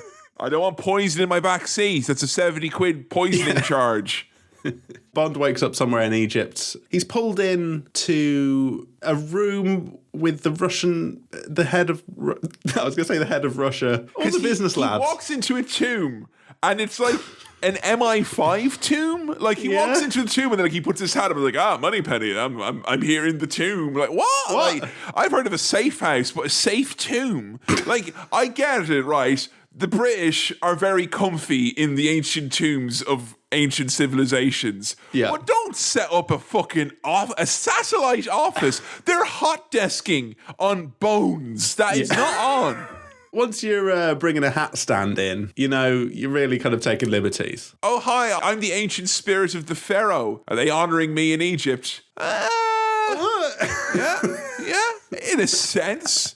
You know, you always love to get your work done, Pharaoh. Well, a very industrious group there now. Working morning, noon. Is that a coffee maker? Yeah, it is. It is. They're in for the long haul, I'm afraid. Fucking ridiculous stuff. And the Russians are here, and Bond reacts like he's seen. It's like Han Solo seeing Darth Vader. He's like, bang, bang, bang. Yeah, wants to kill him. And well, there's been a change of plan, old boy. Capitalism is now gone. We're all living under the thick yoke of the Soviet Union. It's the collab we never expected and didn't know we wanted, but here it is, and we're living for it. Yeah, Sam. I knew you'd be on board for, and I quote, Anglo-Soviet cooperation. Yeah. It's Lou Reed teaming up with Metallica all over again. Angry, easy to rise Irish Americans, stand up with me and be outraged at this horrifying two-nation power trip. There's a truce. They're all working together to find out what the fuck happened to these submarines. That's the big issue here. But James has already had a little look at the microfilm and determined that... It's only the trial version of it, isn't it? Yeah. Yeah. You couldn't get access to all of it, like it's only a free It's all got watermarks and everything. The important information's not there. He's going to see if Q's got some sort of Chrome extension that bypasses that where he can look at all of it. But here, what was going on here with Q? For my best estimation, Q invented flubber. Is that what happened here? Because there's a big boing, it goes into slow-mo and it's all wobbly and wacky. Q's got all sorts of shit going on. He's got like a levitating deadly tea tray. He's got a shisha pipe that's a gun. He's just dicking around, I think. He's just having a laugh. Somebody needs to bring that budget to fucking heal. That lad's out of control. It's ridiculous. Q confirmed Font Freak recognizes a special Italian font that has been used on the microfilm. And they reckon it's that rich lad that we saw earlier on. Like, what? The fucking rich evil guy who lives in a giant base called Atlantis? He's a wrong'un? They can see his little logo on the side of it if you zoom in. Enhance, computer enhance. And you could actually enhance with microfilm. You can actually zoom in. They've got his little logo. It's true what they say, Sam. If you live underwater for long enough, the imagination's the first thing to go, because lo and behold, his logo's just a fucking fish. Great. Fucking pour me another one. Good Lord. So, James and Triple X, who I think is called Anya, but I'm going to keep calling it Triple X. Triple X, man. That's why she's part of that franchise now. It's cool. They're on a train, but oh fucking hell, Jaws is in the closet and he's gonna kill everyone. Ah! He presses Bond like tofu in this scene. It's great. You think by now Bond would avoid train travel, but he can't escape the luxuries of first class. He just loves having his own free biscuits and champagne and all that stuff they give him. I mean, you're a wrestling connoisseur, would that be fair to say? You've seen your fair share of wrestling matches. Yeah. Have you ever seen someone get choke slammed upwards into a roof? Because that is a pretty cool move. What it basically seemed like he was doing is that he was giving him like a gorilla press slam, but the problem was that his hand was out of position. So like this would be like kind of a big green giant who's been brought up to play the role of a big inexperienced wrestler. Right. He's just got the hand out of position there, like, you know, and he looks big and strong, but Bond's going to feel that in the morning. You know, Bond's going to hit him with a receipt later on in the fight. He's not working safe, is Jaws here. He's really not. No, Jaws is going into business for himself here by the looks of things. I love as well that before Jaws came in, Bond got stone cold rejected. He's like, hey now, Anya, wouldn't you care to have sex with a fucking freak like me? Look, I've got champagne and everything. And she goes, nah, I've got loads of work tomorrow and, you know, it's not appropriate given, you know, the Cold War and everything. And then he just slinks into his room and just goes, oh, good night. He's so heartbroken. He's so uncool. I love it. I think, if anything, Jaws was planning to hide in that closet for longer, but he thought, I need to fucking break this tension. This is awful. Break the tension, like. Bond's going to come out now. Maybe you wouldn't be interested in marrying me, perhaps. I don't know, you know, because I fucking love you, okay? I fucking love you. You have to understand that. I do. I love you. I will make you love me back. Jaws just like, I've got to do something here. I've got to step in. I've got to stop. I need to get an adult. Jaws and his fucking garlic smelling breath keep going onto Bond, trying to fucking breathe all over him. It's all wet and horrible. James smashes a lamp and manages to electrocute Jaws' jaws and then just boot his ass out of a window, which, you know, it's quite funny. And again, a little bit slapstick. You know, when you're being kicked up the arse and you're falling out of a train window, that's quite funny. It is especially doubly so when you get the proper good dusting off scene afterwards where he's all covered in soot going, for fuck's sake now, you know. I love how much Jaws keeps surviving when, if we remember the little Ross Kemp 4x3 lad, he just died first go, straight away, gone. Jaws has, you know, survived so much already. Look, when you're checking for a horse, much like when you're checking for a henchman, you got to check the teeth. That's how you know if he's good and healthy. Yes. Look at Jaws there now. Good set of chompers on him, 15 hands high. He's a fucking stud. The best chompers on that lad. Q is showing James his fancy new car, and I mean, that's a boxy 70s looking beautiful bit of kit. That it's a good, I like that car. I couldn't decide if it looked delicious because it kind of looked like, you know, a very fancy white chocolate torch that would have something dark inside of it, but it also looked like it could contain the next hit product from Silicon Valley. Yes. Well, if you look closely, those seats were made from Ganache. So I think you were bang on the money with the first thing there. I really like the design of that car. I don't know what it is, but... Good time with that car. It was very futuristic, very much turn of the decade and all that. And I liked as well that Q was like, I've got lots of things to tell you. And I just thought it was very funny because I didn't know if you'd noticed this now in the other movies, but Q is quite a beloved character. And I think a big part of that, I've realised, is that he's so upset by the endless nature of his constant humiliation. I just thought that was a really interesting thing about Q. Q's funny. I mean, I've heard of the living daylights, but Bond is the living end. You know, there's no stop to this guy. He just, oh God, it's relentless. You should have listened to the other James Bond title, You Only Live, So Be Nice. Live and be nice. So XXX and 007, they're off to meet Carl Stromberg, who I keep wanting to call Carlsberg, and I hope that's all right that happened in my head. He's under the guise of being a marine biologist and his marine biologist's assistant. Ah, excellent cover there, James. And he meets with Stromberg in his big aquatic zone, and they're again playing the classical music to get him over as being like, the sophisticated recluse and all that. It was a touch romantic, I thought. Yeah, it was a bit. Two dudes talking about how much they love the ocean.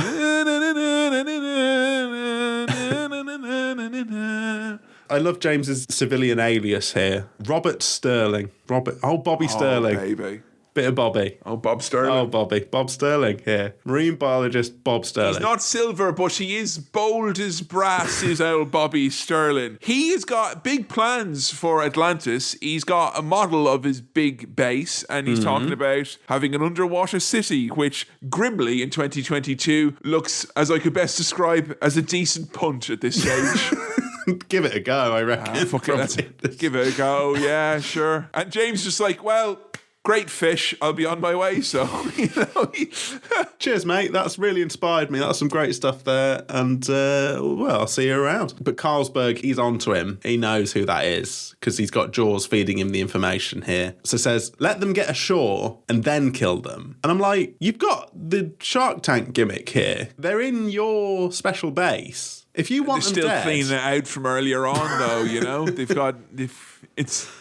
really, like, to be sanitary, you'd want to wipe it down. James does see a fucking hand floated about in the pool. And I'm like, if you've got marine biologists coming over to do supposed research, you'd probably give that a little once over and make sure there's no hands bobbing around. You know what? They probably want to do their due diligence, Sam, because it could well be that he is actually a marine biologist. And if Carlsberg pulled one wrong move, every single fish surrounding Atlantis would be on him like white on rice. Well, speaking of people being on James, as he's leaving, they're being tailed by a motorbike man. This is a baddie bike. It's got piping on it. Yes, and it's got a little naughty sidecar that is just a bomb that could launch into things. I really like the little sidecar bomb. That was fun. Oh, yeah, there was a really confusing bit here now, and I've watched this movie many a time, and I've never known this. Okay. And I've had many conversations with my dad on a Sunday afternoon that went ultimately nowhere about this. He fucks up the lad on the bike. Yeah. He smashes up, bam, and then he goes, all those feathers...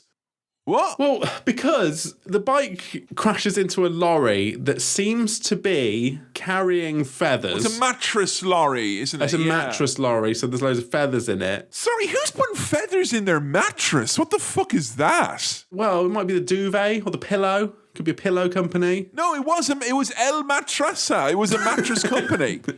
Well, hold on, mate. I can't.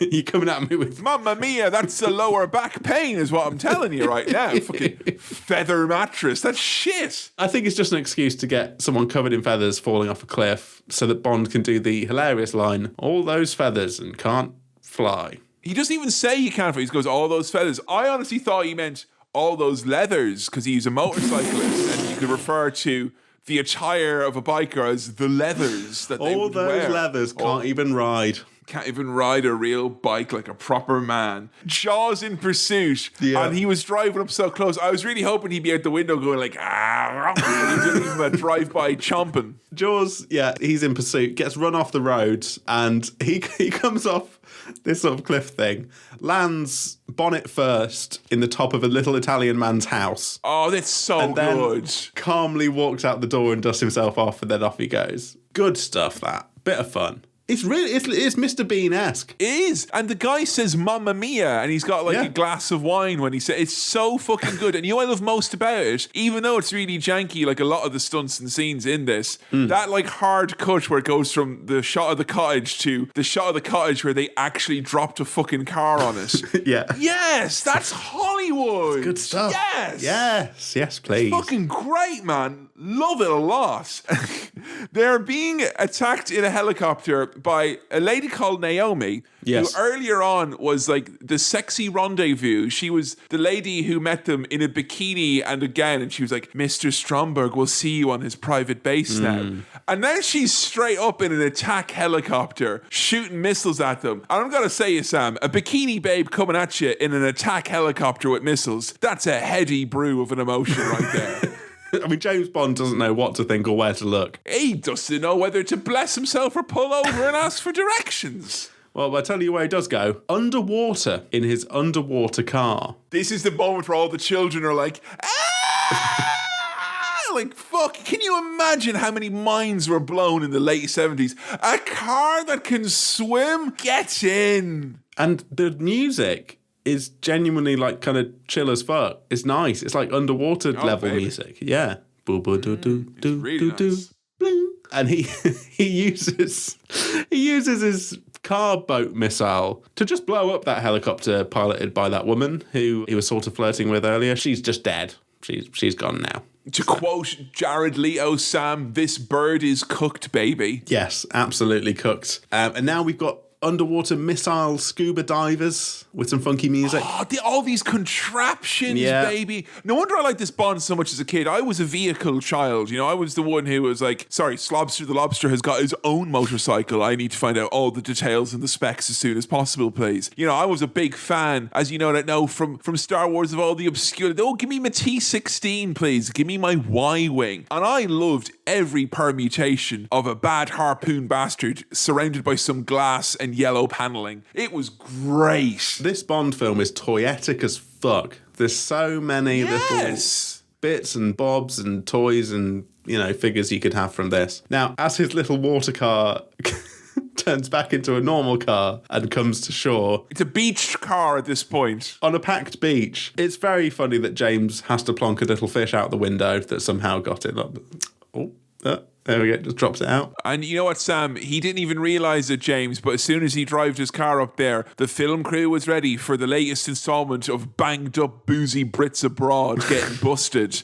And there he is, this top bloke drove his fancy sports car into the ocean because he's a bloody lad. What a bloody bloke. Now, James, he accidentally reveals that he was in the same location 3 weeks ago buying a fancy lighter as where Triple X's boyfriend was killed. And she's like, did you kill him? Here, and he's did you kill my lover? And he sort of says, you know, in this business, we fucking kill everyone. I don't have time when I'm on skis to remember everyone's face. Says, baby, if you're going to call me out on every fucking Tom, Dick and Harry I killed, there's the door. I'm James Bond. I murder. That's what I do. He says that, and then he says, but to confirm, yes, I did kill him. I absolutely 100% with medical certainty can say that I killed him. There's a little moment where he's like, here, I'll kill you now in a minute now if you don't wish. Like, he's been slightly more threatening than a man who's meant to be reassuring you about his status as the man who murdered your lover is. Like, he is not really seeing her side here on it that much at all, like. No, and she quite rightly vows to off him once the mission is over. Like, James, you're a prick, mate. I'm going to kill you. Once we're done here, you're dead. So we've got that looming over. Here, look,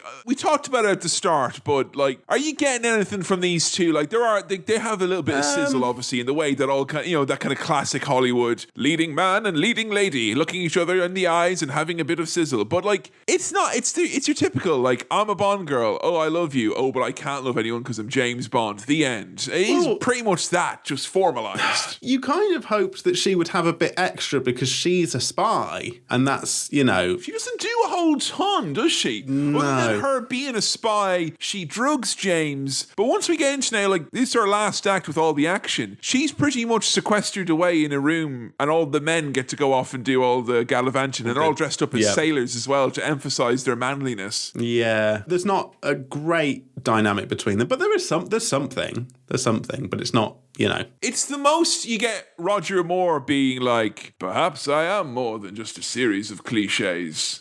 No, I'm not. No. Quite enough of that now. And he throws his hat on the hat stand then, like, way. This last act of the film, I'm not 100% sure how I feel about it, because Carlsberg... Oh, it's fucking bananas. He's got a super tanker thing called, I think, Liparus, something like that. It eats submarines. Much like me going to a popular sandwich shop. There we fucking go. Hoovering up subs, left, right, and centre. Hoovering up subs with just a matter if they've got Russian dressing or good old fashioned English dressing brackets mustard. It will eat them up without discrimination whatsoever. I'm going to start calling mustard English dressing from now on, by the way. We don't. We don't come across many instances of vore on this podcast, but I should point out that both of these submarines enter what appears to be a vortex where a large boat eats them, and that is interesting in its own right, worth discussing. I wonder if there's any, custom artwork of this tanker eating these submarines. Someone's got to be into this. Come on, it's a big fucking hefty sexy tanker. Let's not mince our words here. Carlsberg is not fucking around. He's got a full crew, smart red uniforms. He's got a light rail system in the tankers, Sam. He's got nukes. He's got the logo. He's got it all figured out. He's got a classic Bond baddie blow up everything big plan. His idea is, I want everyone to live under the sea, so I'm just going to blow up the land, I think. And again, He's sick of the Cold War, Sam. He wants it to be over. He's going to bomb Moscow and New York. In the 70s, this was annoying. Now I'm like, you know what, mate? Blow up the land. Let's give it a good go underwater. Let's just, sack off this land stuff. We fucked it. Let's go underwater, see if we can make a go of it there. Yeah, let's go underwater and start putting microplastic in the air instead. Let's see how that works out. I just figured it's worth changing it around. You never know. Like the batteries in the back of an old remote. You never know which configuration will end up working, just twist it around a bit. And I don't want to devalue, what happens here, but it's just loads of lads shooting. It's just chaos. There's grenades. There's grenades. Yeah. And there is also a very, very cool thing I want to point out, a cute little vehicle. When Carlsberg takes Agent XXX to Atlantis with him, they pop out of like a capsule boat, goes, and then they're like, in a little already moving speedboat. That's nice, I thought that was very neat indeed. Yes. It was very nice. But because Bond has been taken on board with a full crew, he's basically got a full army of bobbies on the beat ready to unleash at any moment. Well, so he is Commander Bond here, for lack of a better term. He becomes Commander Bond. A bit of foreshadowing there. Got the hat and everything. Yeah, and at one point he has to take apart a massive bomb, but it's like he's playing Operation. Like it can't touch the sides or something, or you've got to be really gentle with it in case it goes bzzz and then explodes. He manages to do it, but it's tense. That was cool. That's where they played the classic Bond theme, and when he cuts the wire, they just cut the theme off right in the middle of it. I thought that was neat. I like that. Yeah. I counted 6 big kablomos in this sequence. Lots of booms, lots of bombs. There's also nuclear missiles, which they feed them good coordinates, the two submarines that are launching them. Yeah. And they're watching it, and they're going closer and closer, and just they're about to touch, and I thought, they're going to blast them both in the air. Right, good. No, they cross over, and then they hit, we get 2 mushroom clouds, and they're like, fuck yes. We dropped 2 nukes in Italy. Fuck yes. Oh, glad. I'm really happy about this. So they're in the tanker with an American submarine as well, but they've got the English and the Russian one. They're out there with Carlsberg's crew on them. They give them the wrong coordinates using the tracker or something to have them blow each other up. And so those submarines are blown up, I think. Yeah, they both get nuked. They nuked the other one. But if I'm sending nukes, for me, the symmetry of it, I wanted the mushroom cloud in the center for the two. To touch. For the tips to touch of these big missiles. Yeah, it was just very irritating for me that that's not how it went. No. He wants to blow up Atlantis now. James wants the whole fucking shimoli. He wants the whole enchilada. And this was some serious hustle from old Bond here. The captain on the ship is like, look, you've got to get off here right now. We're leaving now on the sub, and we're not hanging around for a second longer. And James is like, I need 40 minutes to get to Atlantis. And then the guy turns around and goes, you've got an hour. Now, with that sort of moxie, he'd do very well on the club circuit. He asked for 40, he gave him an hour? Jesus Whoa. Christ. Yeah. He knows where the bodies are buried. James knows. He killed them all. James knows Atlantis has got to go boom boom, but he wants to rescue Triple X here. So he just off he goes on a little speedboat thing. Oh, jet ski James, baby. We've got a lot of vehicles in this one. A lot of vehicles for James. A lot of vehicles. Are skis a vehicle? Yeah. Is a parachute a vehicle? Is it a vehicle? You do travel with it. The travel would not be possible without it. No. It is obviously vertical travel, but it's travel nonetheless. A hand glider, I'd say, is a vehicle. Oh yeah. But if a hang glider is, why isn't a vehicle? That's an interesting. That's really fucking hard. Yeah. Is it legally categorized as a vehicle? I really want to know people's thoughts on this now. Like, Joe's on a call with like 3 people right now. I'm really tempted to run down and be like, oi! Is a parachute a vehicle? Tell you what. Is a parachute a vehicle? cinemaswirl@gmail.com /@cinemaswirl on Twitter /facebook.com/cinemaswirl is a parachute a vehicle. Let us know your opinion and your workings, please. Show your working on that. Please, show your workings. Show your workings. And our brackets is skis vehicle? That is the other question that we need to have the answer to here. As James arrives into Atlantis and we get some shots of the shark and they play the sexiest goddamn saxophone. It's like, that's the real fucking femme fatale waiting for James in this movie. She's going to eat him alive, baby. Yeah. Carlsberg, he's, fully hoping here to just plonk James straight into the shark tank. But James used the MI5 special agent tactic of putting his legs out really wide so he didn't fall in the hole. James is in the room with you now, you big stupid bastard. And Carlsberg is like, how dare you interrupt my long table time, Mr. Bond? I'm enjoying being here on my big long table with no one. He's got the Tabasco out. Very nice.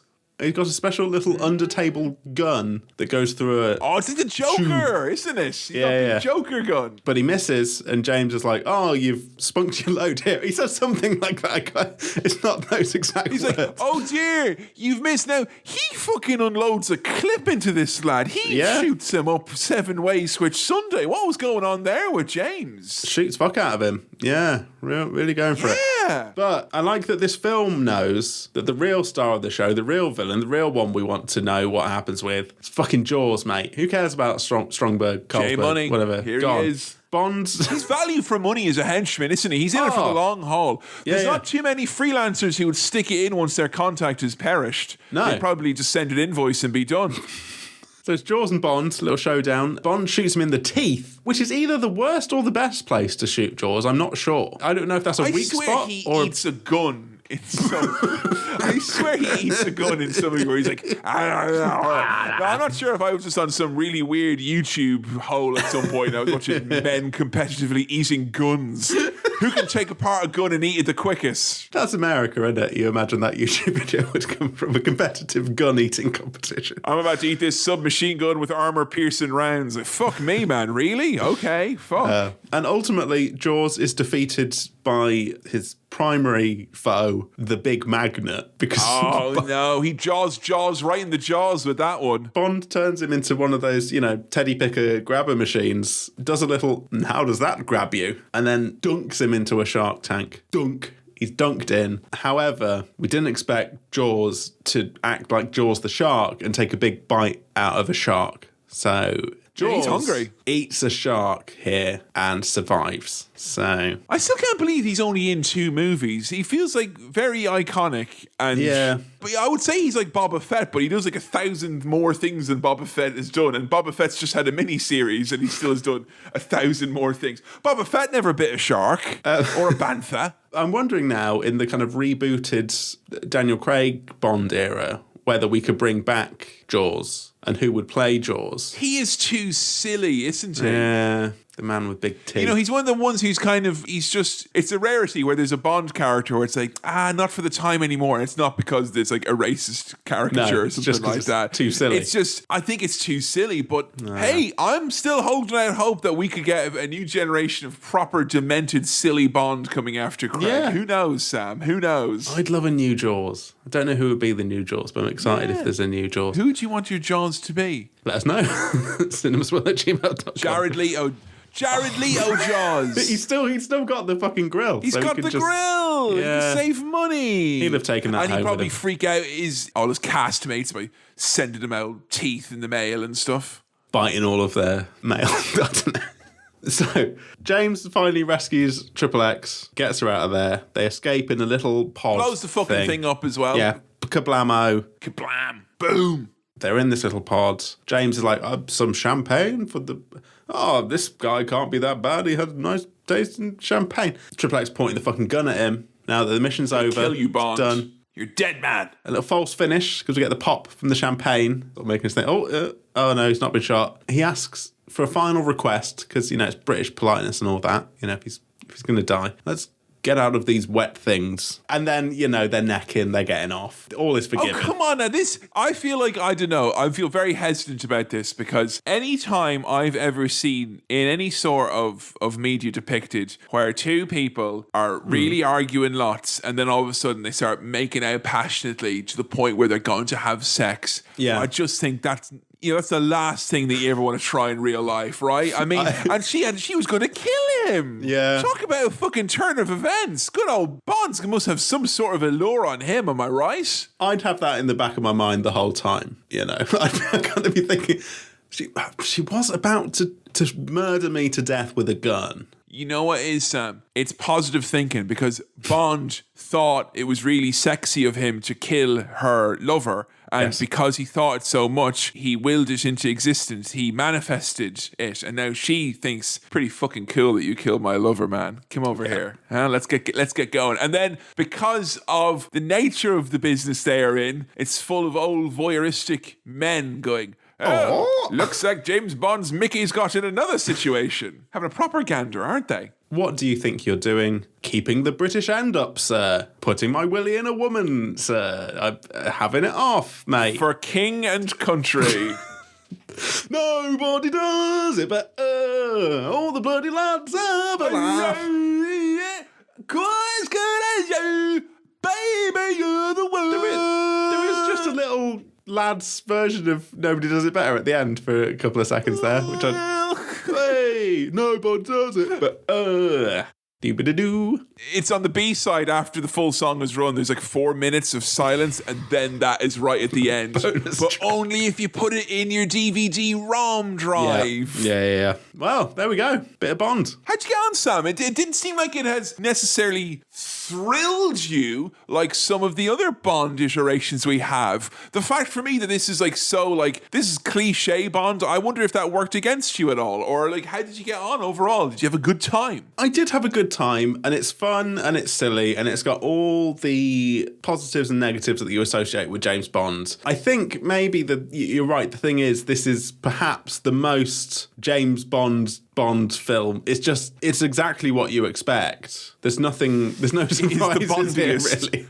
It's so Bondy. It's full on Bond. I said something about the kind of shootout bit at the end, that the conclusion to this doesn't really feel quite as... I wasn't sold on how it all ended. Well, if it's called The Spy Who Loved Me and you don't see the love interest for quite a solid chunk of that. And I just figured, Austin Powers gave us the guy and the girl shooting all the baddies together like a team, murdering as one. And we didn't have that here. We just had Bond going about his business while Triple X assumedly slaughtered a seafood dinner of some sort in Atlantis. However, the music, incredible. Oh my God. And the fashion, Sam, the fashion. Yeah, fashion, wonderful. Costume, great. The gadgets, very fun. Often very funny. The car was cool. The locations were interesting. We had that whole audience with the pyramids. That was great. Jaws makes an appearance. He's a fantastic character. Okay, all the things you're saying here, I feel like if I was working with the Bond consumer feedback survey group,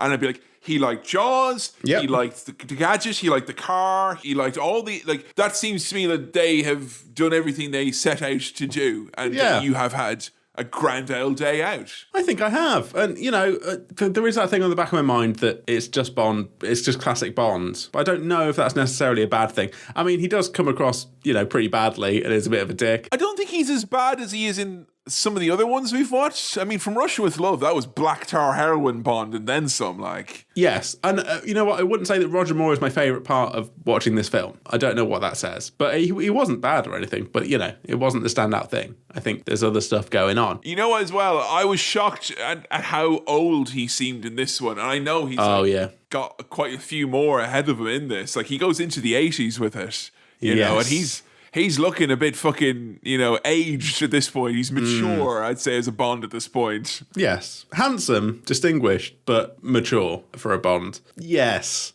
And rind on him. And no one mentions any of that. They're just acting like he's, 27 or something. A normal, but he's not. Innocent man. Yeah. I had a good time. A really good time. A good time? Good. Okay. Good. Good bit of Bond. One of the best Bond songs. They could have done more with the fact that it's a spy lady who he falls in love with. Well, I say falls in love with. I feel like it's a misnomer, the title of the movie. I don't think they love each other. They might as well have called this movie James Bond, the movie. Like, that would have probably been as apt a title as The Spy Who Loved Me, So I feel good. I had a fun time with the movie. But I'm not like blown away. Even though I love Jaws. Jaws was cool. Well then, Sam, on this perturbing note, having had a good time, emphasis on the good, what is your star rating for The Spy Who Loved Ye? Tell you what. Oh, God, this is fucking agonizing now. 3 and a cheeky half star wipes. Shaken, not stirred. Oh, you heard it here first. Pew! Pew! And blood's dribbling down now after that. Blood's coming down. Thanks for listening to another episode of Cinema Swirl. This episode was produced by Kevin, edited by me, Sam, and I also did the music. If you want to support the show, then patreon.com/cinemaswirl is the way to go. If you want to follow us on the socials, we're at Cinema Swirl on Twitter and facebook.com/cinemaswirl on Facebook, which is where our votes for episodes take place. If you've got questions, queries, comments, or anything else for the mailbag, then send it on over to cinemaswirl@gmail.com. That's cinemaswirl@gmail.com.